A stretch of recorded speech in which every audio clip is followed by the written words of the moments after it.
the Fill the Funnel podcast with Jeff Swan and Tom Slocum. We're here to help you crush your targets with tactical tips and insights you can act on today. Don't have a fancy tech stack, a big budget, or even a huge team to lean on? Well, it's time to get that solved today with FTF Fridays. All right. So today, the topic of the conversation is how vanity metrics come into play. Are they important? Are they misleading? Do they define the right decisions? Do they encourage the right decisions and the right actions on your sales and marketing teams? So, Tom, just to kick things off, why do you think people are so focused, or what are vanity metrics? Let's start with that. What are vanity metrics? They're affirmations. I mean, vanity metrics are what you're seeing, on LinkedIn. How many views do I got, right? The engagement you're receiving, as an SDR, it's always about your meetings booked, what they're leading to, how many are showing up, what's your conversion rate from connect to dial, all these different things, that are supposed to give you affirmation that you're, leading in the right direction, right? Your behaviors are encouraging the right behaviors, and you're putting out value in your activity. Right. Yeah. So it's like, there's a lot you said there to unpack, but effectively, vanity metrics, they just feel good, right? Yeah. And the term vanity is literally like from that song, "You're so vain," you're so vain. You think this song's about you. Well, you think these metrics are about you. You think that your whole audience opening those cold emails that you send out are all about you and all about like, oh, they like me. This is validation. But then you find out that there's, 1-2% replies, and each of those replies are take me off your list. Now, those don't represent really good metrics, do they? Like, it's not really indicative of you doing a better job than the next person who's getting a 50% or 20% open rate, right? Yeah, we just focused on the wrong ones. I think vanity metrics are important, but you got to make sure that you're looking into the right vanity metrics, right? That are important. You look at LinkedIn, views don't mean too much, right? It just means that you're getting to the masses a little bit more directly, but it doesn't justify anything. It doesn't validate anything. One day I can post and it gets 500 views. Next day I post, it gets 3,000. But what you want to look for is, are you impacting somebody that day? Or what you're sharing, is it helping somebody? Is it giving them the motivation they needed in that day? There's always somebody watching, right? So you want to show up and show up with intent. Same thing with booking with a meeting or creating a cadence that goes out, right? Everybody talks about, I got a 25% reply rate. Yeah, but they all said no. So what metric are you really excited about? Yeah. You're looking for a positive reply rate. You want something that is coming back, that's saying book a meeting, right? I want to know if somebody's going to share, rev up, right? Tells me they have an amazing cadence. Yeah. I don't care how many times you sent it out, what the open rate is. What I want to know is how much pipeline has it accounted for business, and two, how many meetings were booked out of that campaign. If you could tell me those two things, then I'll work with you. But if you're going to tell me all these other things and in sales, you can construe the data any way you want, man. Talk to any sales leader, talk to everybody in the market, right? We're the leaders of telling stories, and we use the data to tell the story that we want to tell. So you just got to be very careful with who you're following. My favorite quote from the philosopher Homer Simpson is, you can prove anything with facts. Exactly. You can prove anything with facts. Right. Think about, debates. There's always another side, right? The whole point is, back in high school, you got assigned a research paper, right? Pick a topic and then go find the point. You could go dig on any point you wanted if you just put your head in the right place and went after that story that you want to portray. It's the same thing in sales. You can sell and spin any story you want with the data. And so how, and that's what we want to bring to you guys today is, how do you read through that, right? What are we really looking for? What are the actions you could take to really know that these vanity metrics are important, but in the right importance? Yeah. And that's a really good point, Tom. And that kind of transitions to like a little story that I have of, so this has happened several times, but I'm going to focus on this one specific time in my career where I was leading marketing and sales development teams for a high tech company, like in a high growth environment.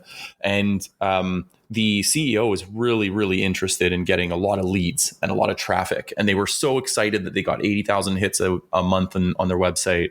We had like 3,000, 4,000 leads a month from those 80,000. And he was super excited about all those leads, right? But the fact is our conversion rates from lead to opportunity was something like less than 1%. So like we weren't exactly killing it when it came to lead conversions, right? And so what we did was we actually started focusing on looking at what we're trying to drive. Like what do these metrics actually mean? So these metrics mean that we get, 3,000 leads, we're going to get 30 ops, right? So 3,000 leads to 30 ops. So we knew, is 30 ops enough to actually meet our goals, right?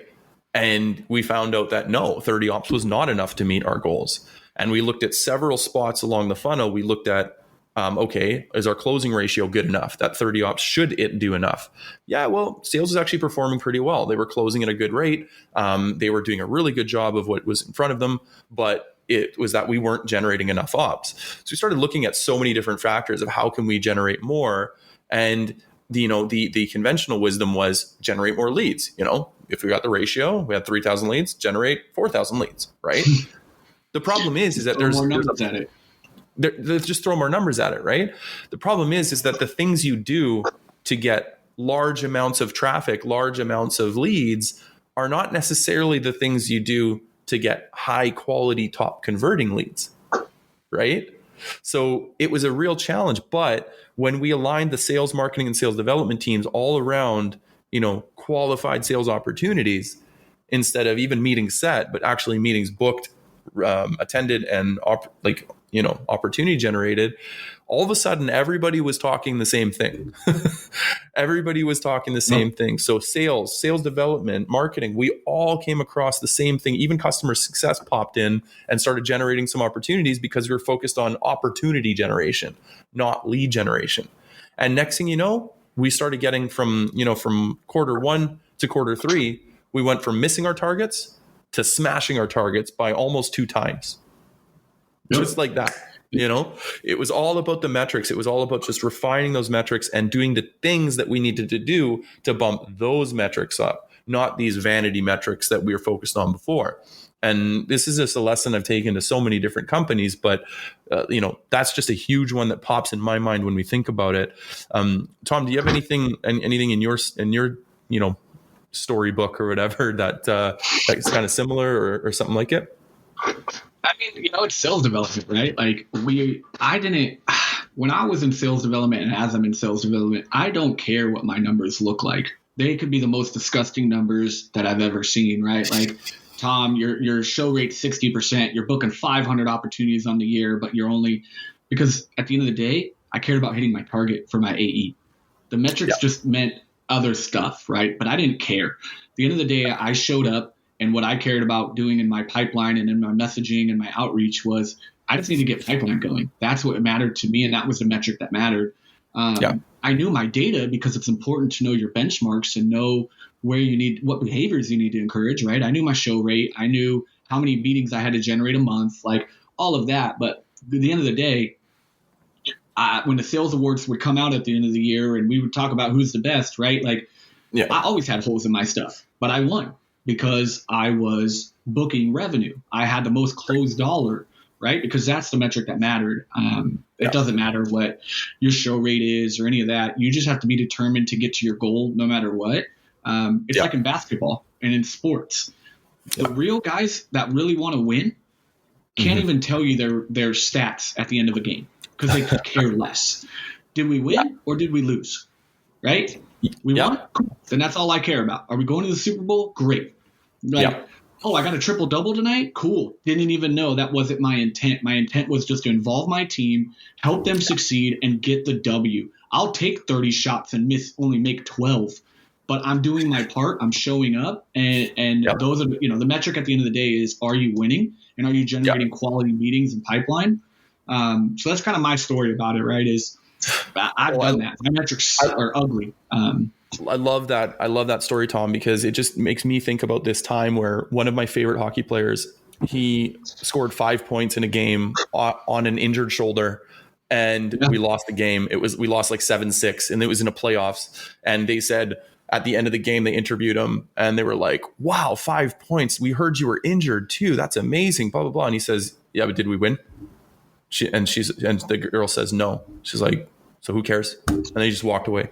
And it was just like, he didn't give two craps about it. He just wanted to win the game, and his 5 points meant nothing to him. Maybe he got an extra bonus at the end of the year, sure, but he's not thinking about that. He's thinking about, how am I going to progress to the next round? And that's what we as sales, as revenue people, care about. Are we progressing to the next round? Are we getting that next deal? And so I'm going to take it back to my example. Why the opportunities, those qualified opportunities, was important to my team was because we saw over months of data review, we saw that consistently when we put up 10 opportunities, we were closing 4 opportunities, right? And so we knew with some variance, but with a decent level of predictability from the channel of sales development and marketing, from those channels, if we put up 10 ops, we were closing 4. And those 4 were an average deal size of something that were like good enough, that they were predictable enough that we knew we could do something with them. So had we not had that data, like you said, the number of ops you put up doesn't even matter. Like it really doesn't, because if you put up 30 ops this month and 40 ops the next month, and you close 10 the first month and 5 the next month, it doesn't matter if you close 40 or you got 40 ops. It doesn't matter if you increased by 33%. It meant shit all to your bottom line. Right? Well, and that's why as a sales development, I didn't stop booking and driving until I reached that revenue goal. That's why I don't understand why people walk in and they get one meeting on the day and they're like, "Well, I'm done. Ooh, I did one for the day." What do you mean you did one for the day? That means nothing. Yeah. Like, it literally means nothing. Are you still not at revenue goal? Have you not contributed your pipeline for your AE or to your company? Then you don't stop. Like that's why I would hit my months where I'd book 25, 30 meetings in the month, and some months different. Like, it just go. The main goal and the main metric that matters is hitting the sales goal and driving the pipeline for your AE. And until that happens, there's nothing else you can do. The vanity metrics are just there. Same with posting on LinkedIn or marketing generating things. Yeah. Go ahead. You're not done till you're done, right, Tom? Like, you're not done till you're done, and even then you're not done, because as long as there's more commission to make, there's more points to put up on the board, you're never done, right? Like, I remember, back when I was selling. Oh, so go ahead. Yeah. No, you're good. Go for it. Oh, okay. Sorry, man. So when I was selling retail, I remember this one day I went in, I started my shift in the first half hour, closing a deal that was 4 times my day income, right? Like, commission wise. And then another person came along and I got another 50% of that. And then another, and all of a sudden by by my lunch break, I was 3x my commission for the day. And so many other people would have been like, "I'm just going home."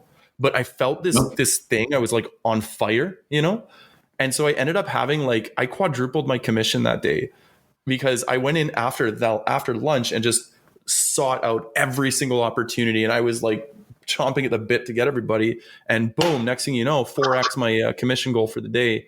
And wow. If to your point, if you stopped after you have that one meeting, maybe you don't have that hot day next day. Maybe you've missed opportunities that were right there waiting for you, right? Right. I mean, look at sports, dude. Imagine if a sports player went out with the agenda to hit 20 points in basketball, right? Imagine if they just stopped when they hit 20 points. Yeah. Okay, what if they did that in the first quarter? So what? You don't care about the outcome of the game? You were worried about this 120 point. Well, I did my 20 points. I'm trying to chase that. Like, same with a football player. They don't go out and try to hit 100 yards and then they stop. Hey, quarterback, don't throw me the ball no more. I'm good for the day. I'm going to go chill on the bench. I got my 100 yards. You're right. Yeah. No, vanity metrics are BS, man. They're cool. They're affirmations. They're there to just show that the behaviors you're doing are good and all of that. But the reality is what is your why? What is your goal? And work towards that. That's it. These metrics are just ways to help guide you. So when you run into those rough patches, you might be able to see why. Athletes can dive into some of their things on their stats, right? Find where they need to improve. But realistically, what is your goal for your role? What is the ultimate agenda you're trying to find, and work towards that, and do not stop until that goal is met. And even then, don't stop, right? Like, cool. Even when I hit revenue goal by June, I didn't just stop working. I kept going, and I wanted to double, and I wanted to see where I could go by the end of the year if I got my goal a little bit sooner, right? Like, I don't know why people have this set bar that they have to stop at. And it drives me nuts. And I'm going to call it out. People can hate me all they want, but like, people that go in and get one meeting a day and then go home, I don't like you. I don't understand it. It's not in me. Got no time for them, right? Got no time for them. I got no time for that, dude. Like, cool, you got your run and that's it for the day. But like, you're really putting a lot of eggs in that one basket to think that it's going to, 1, show up, and 2, it's going to go to pipe, and 3, it's going to be a closed deal. Like, you must be a rock star. Give us a call, jump on our show. Love to have you. But like, I don't know if you exist, right? Like, the people that are out hustling, it's hustlers, right? You got to go out and grind. You got to keep going. Vanity metrics just help you, just to give you a visual of where you might need to find some areas to improve. Exactly. Well, so I mean, we could harp on this forever, but I think that's a really good conversation today. Tom, if there were like one thing you'd want our listeners to kind of take home with about this conversation, what would it be? Oh man, don't stop. That's it, right? Like, work, hustle, vanity, like, that's it. Drop the mic. Go out and hustle. There's no end point. Know your goals, know your why, and stay true to that. Vanity metrics are cool. We all love them. They're great affirmations, but you have bigger goals in life, and don't stop till you get those. Just know that those vanity metrics are there to show you some love along the way, but they're not your deciding factor, and they're not going to make or break your life. So you're saying, Tom, there's no mic drop moment. You hold on to that mic. You keep rapping until you're not on fire anymore. That's it, dude. Don't stop until you run out of gas and you're like, all right, that's the last word I can say. Like, I'm out. Right. Yeah, totally. No, that's awesome. So taking a different tack on that, just the one thing that I want to say to like revenue leaders out there is that when you're doing your metrics, when you're finding those averages and all that other stuff, just recognize that what Tom said is that don't impose these metrics on your team so that they're a slave to them. Right. Yeah. Find your metrics, do what I did, that historical data, find out what you can expect as far as results, but don't turn that into the core thing that you talk about, the core thing that's everything, because it literally sucks the life out of people.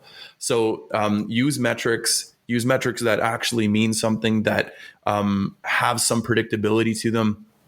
And then make sure that you're still a human. Make sure your team are still allowed to be human, be autonomous and do things. And maybe if they're not the best at, dropping 100 calls a day like Tom can here, or even more, maybe they're not the best at that, right? Maybe they do 25, but they're really highly quality touches. Okay. So if you have a team like that, really focus on the metrics that matter, that revenue putting across the board, and then give your team the autonomy to get there naturally. And and that's it. That's it, man. I couldn't have said it any better. Great show, man. Great show. Thank you for joining us for another episode of Fill the Funnel podcast. If you like what you heard, be sure to hit subscribe on your favorite platform, give us reviews, and tell all your friends about us. Till next time, happy hunting.